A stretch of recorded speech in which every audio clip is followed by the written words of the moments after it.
11th class. बेटा अब हम नेक्स्ट चैप्टर स्टार्ट कर रहे हैं, न्यूटन के गति विषयक नियम। और जैसा कि जब आपकी क्लास स्टार्ट हुई थी, मैंने आपको जो बोर्ड ने इस साल कोविड-19 की वजह से कुछ सिलेबस डिलीट किया है, उसकी स्क्रीनशॉट आपको सेंड करी थी। तो आपने देखा होगा कि इस चैप्टर में से काफ़ी सारे टॉपिक्स जो हैं वो डिलीटेड है। चैप्टर का नाम ही है न्यूटन के गति विषयक नियम, और इसमें से न्यूटन के गति विषयक नियम ही जो हैं वो डिलीटेड है। तो सबसे पहले मैं आपको वो बताती रहती हूँ जो आपको काम नहीं करना। इस चैप्टर में बहुत थोड़ा सा काम आपको करना है। ये स्टार्टिंग का बिल्कुल आपको नहीं करना, ये पेज सेकंड पेज भी नहीं करना, थर्ड पेज इसमें जड़त्व के बारे में है, ये भी नहीं करना, फोर्थ पेज न्यूटन के गति विषयक नियम यहाँ से स्टार्ट हैं, ये भी नहीं आपको करनी।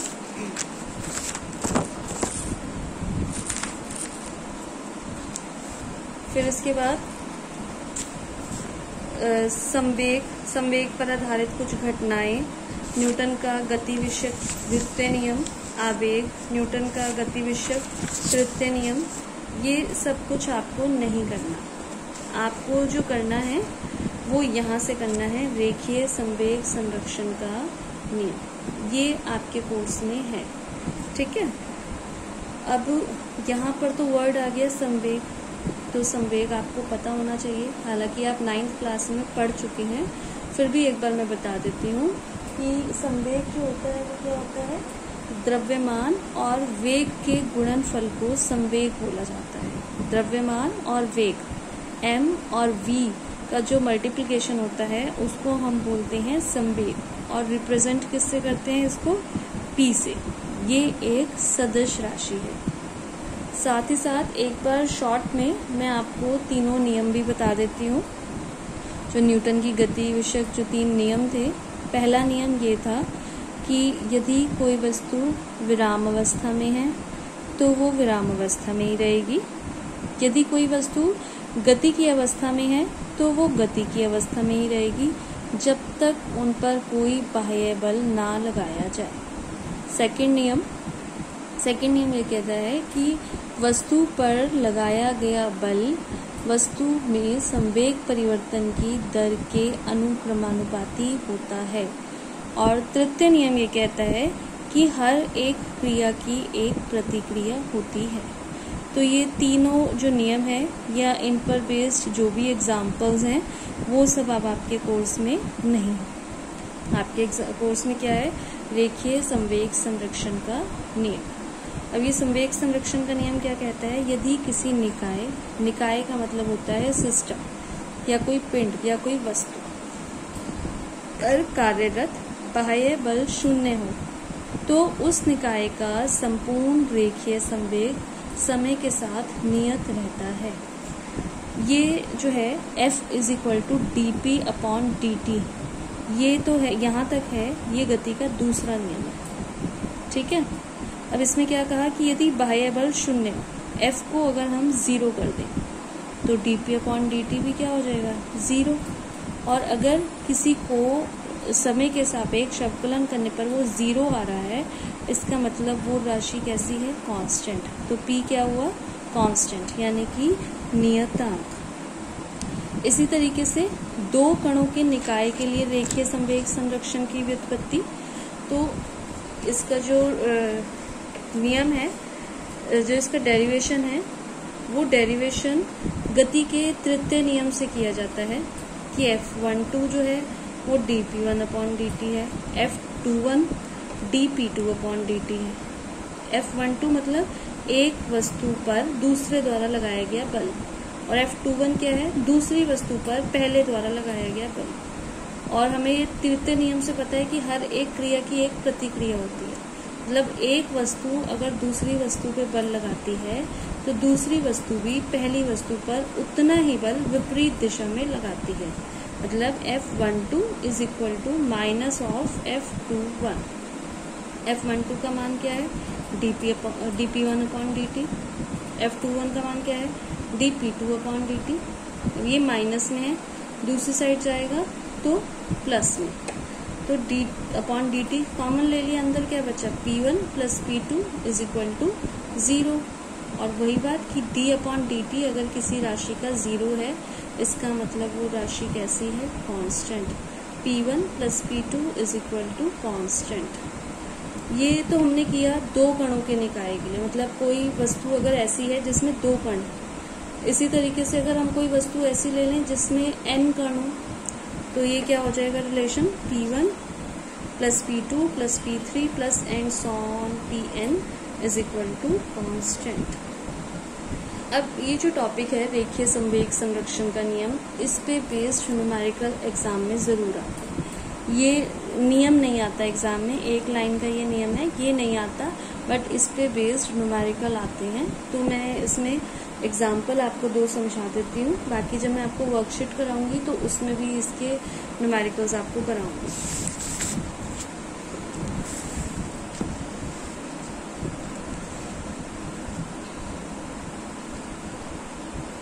न्यूमेरिकल्स में जो हम यूज करते हैं वो ये चीज यूज करते हैं। संवेग संरक्षण का नियम क्या कहता है कि टक्कर से पहले का रेखीय संवेग बराबर टक्कर के बाद रेखीय संवेग। इस चीज को ध्यान रखिएगा। ये एक डायग्राम भी दिया हुआ है। ये दो वस्तु हैं, एक का द्रव्यमान है m1, दूसरे का द्रव्यमान है m2। एक का वेग u1, एक का वेग है u2। ये दोनों गति कर रहे हैं, गति करते हुए इन दोनों में टक्कर हो गई, ये ठीक है। और टक्कर के बाद क्या होगा, वेग बदल जाएंगे। पहली वस्तु का वेग v1 हो गया, दूसरी वस्तु का वेग v2 हो गया। तो संवेग संरक्षण का नियम क्या कहता है कि टक्कर से पहले का संवेग बराबर टक्कर के बाद का संवेग। संवेग संरक्षित रहता है। m1 u1 plus m2 u2, ये तो हो गया टक्कर से पहले का संवेग, is equal to m1 v1 plus m2 v2 is equal to टक्कर के बाद का संवेग। अब इसके एग्जाम्पल्स देखते हैं। 10 किलोग्राम का एक पिंड 20 मीटर पर सेकंड की चाल से दाईं ओर जाते हुए विपरीत दिशा में समान चाल से गतिमान एक अन्य पिंड से टकरा जाता है, जिसका द्रव्यमान 4 किलोग्राम है। टक्कर के पश्चात संयुक्त पिंड का वेग तथा दिशा बताइए।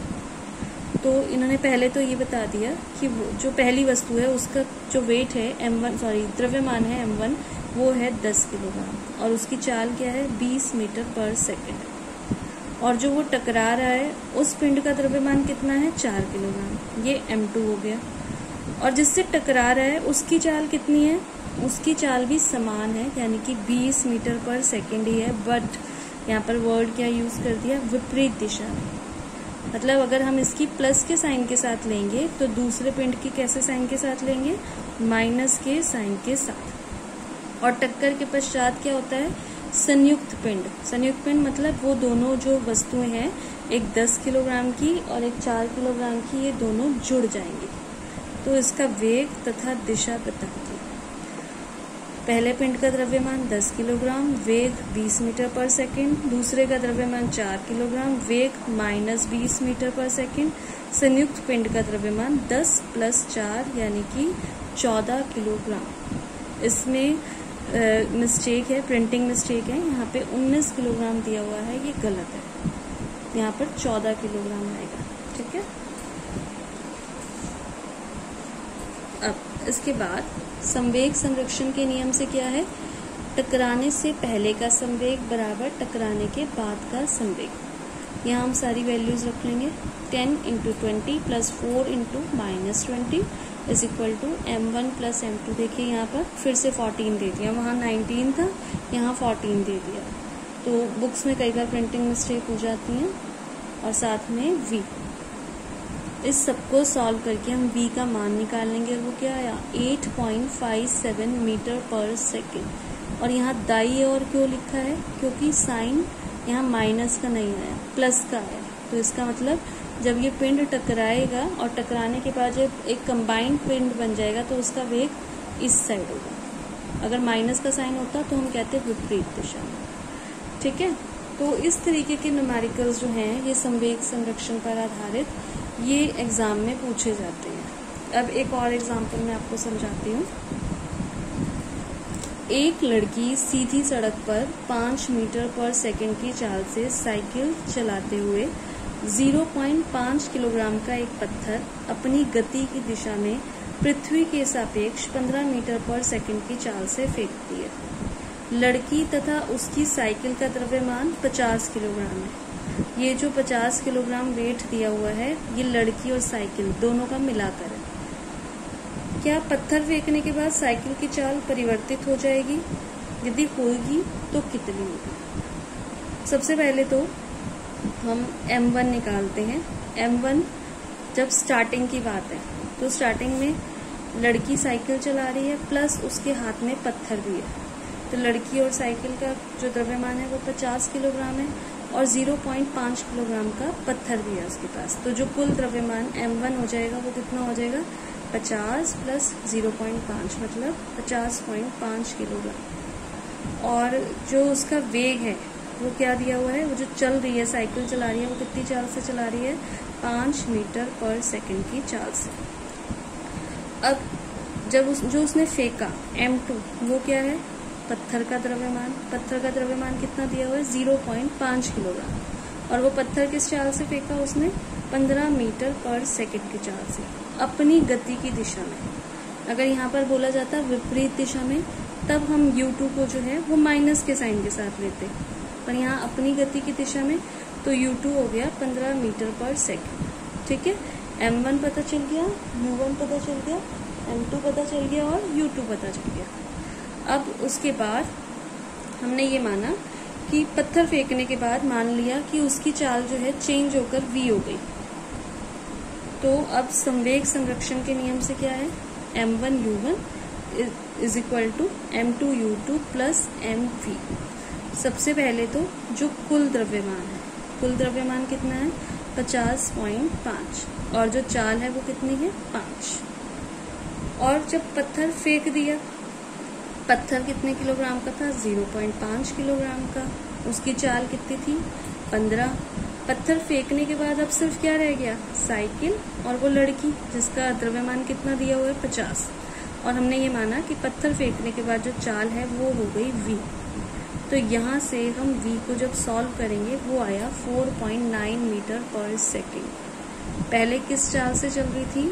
5 मीटर पर सेकेंड की चाल से, जब लड़की के हाथ में पत्थर था। और जब पत्थर फेंक दिया तो चाल कितनी हो गई? 4.9 मीटर पर सेकेंड। तो क्वेश्चन था कि क्या पत्थर फेंकने के बाद साइकिल की चाल में परिवर्तन होगा? तो हाँ, साइकिल की चाल में परिवर्तन होगा। और कितना होगा? पहले 5 था, फिर 4.9 हो गया, तो कितना परिवर्तन होगा? 0.1 मीटर पर सेकेंड। अब आपके कोर्स में जो इस चैप्टर में से है वो है रेखीय संवेग संरक्षण नियम के कुछ उदाहरण। तो इसमें एक एग्जाम्पल जैसे ये दिया हुआ है, ये आपके कोर्स में है। जब बंदूक से गोली चलती है तो गोली आगे की ओर गति करती है और बंदूक जो होती है वो पीछे की ओर गति करती है। तो गोली और बंदूक जो एक पूरा सिस्टम चल जाता है, उसका गोली चलने से पहले संवेग 0 होता है और गोली चलने के बाद जो गोली का संवेग है वो बंदूक के संवेग के बराबर परंतु विपरीत दिशा में होता है, जिसके कारण जो बाद का संवेग है वो भी 0 बना रहता है। गोली और बंदूक जब चलती है तो गोली आगे की तरफ चलती है और बंदूक जब उसको कंधे पे रख के चलाया जाता है तो पीछे की तरफ भी एक झटका लगता है, क्योंकि ये गति का तीसरा नियम है कि हर क्रिया की एक प्रतिक्रिया होती है। तो गोली चलने से पहले जो गोली और बंदूक है उसका संवेग 0 हो जाता है। इसी तरीके से गोली चलने के बाद भी जो संवेग है वो 0 हो गया। तो संवेग संरक्षण के नियम से क्या है कि टकराने से पहले का और टकराने के बाद का जो संवेग है वो कैसा हो जाएगा? बराबर हो जाएगा।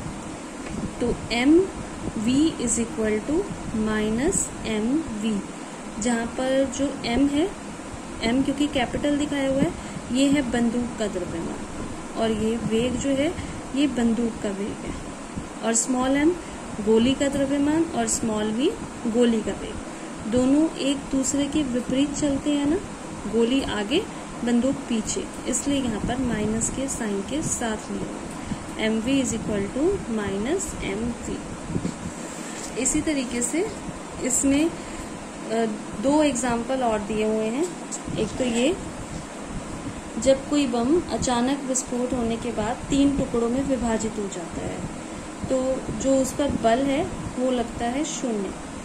इस पे बेस्ड भी न्यूमेरिकल एग्जाम में आ जाता है। ये भी मैं आपको एक वर्कशीट में कराऊंगी तो आपको क्लियर होगा। ये एग्जाम्पल्स जनरली नहीं पूछे जाते, इन पर बेस्ड न्यूमेरिकल्स आ जाते हैं। तो इन पे बेस्ड अब जैसे मैंने आपको एग्जाम्पल भी कराया है तो इन पे बेस्ड जब न्यूमेरिकल्स आपको कराऊंगी तो आपको क्लियर हो जाएगा कि इस तरीके के न्यूमेरिकल्स को कैसे करना है। और एक टॉपिक इसमें और है, संगामी बलों का संतुलन। संगामी बल होते क्या हैं? संगामी समान जो पॉइंट्स पर बल लगे होते हैं उनको बोला जाता है संगामी बल। यदि किसी वस्तु पर कार्यरत सभी बल एक ही बिंदु पर कार्यरत हों तब ये बल संगामी बल कहलाते हैं। और अगर वस्तु की जो अवस्था है वो चेंज ना हो रही हो तो हम वस्तु को क्या कहते हैं कि वो साम्य अवस्था में, मतलब अगर गति अवस्था में हो तो वो गति में ही रहे, विराम अवस्था में है वो विराम अवस्था में ही रहे, और उस पर संगामी बल अगर लग रहे हो तो वस्तु किस अवस्था में कहलाएगी? साम्य अवस्था में कहलाती है। तो इस पर जो संगामी बलों का जो संतुलन है, अगर ऐसा होता है, ये कंडीशन होती है कि संगामी बल संतुलित है, तो इसमें हम क्या करते हैं, साम्य अवस्था में जो जितने भी बल लग रहे होते हैं उन सबका जो जो बीजगणितीय योग होता है या जो सदिश योग होता है वो 0 होता है। ये देखिए एक डायग्राम, ओ बिंदु पर जो बल हैं वो सभी बल एक ही बिंदु पर लग रहे हैं, F1, F2, F3। तो जो संगामी बलों का संतुलन है इसके अकॉर्डिंग क्या होता है, तीनों जो बल हैं इनका सदिश योग किसके बराबर होता है? इनका सदिश योग 0 के बराबर होता है। F is equal to F1 plus F2 plus F3 जो परिणामी बल है, और साम्य अवस्था में F1 plus F2 plus F3 is equal to 0, या फिर हम कह सकते हैं F1 plus F2 is equal to -3। ये संगामी बलों का संतुलन एक छोटा सा टॉपिक था। तो इस चैप्टर में आपको सिर्फ इतना ही करना है। मतलब मेन चीज़ ये है कि रेखीय संवेग संरक्षण के नियम पे जो बेस्ड न्यूमेरिकल्स हैं उनकी आपको अच्छे से प्रैक्टिस करनी है, क्योंकि बाकी सारी चीज़ें तो इसमें से डिलीट हो चुकी हैं। उसी पे बेस्ड न्यूमेरिकल्स आपके एग्जाम में आएंगे।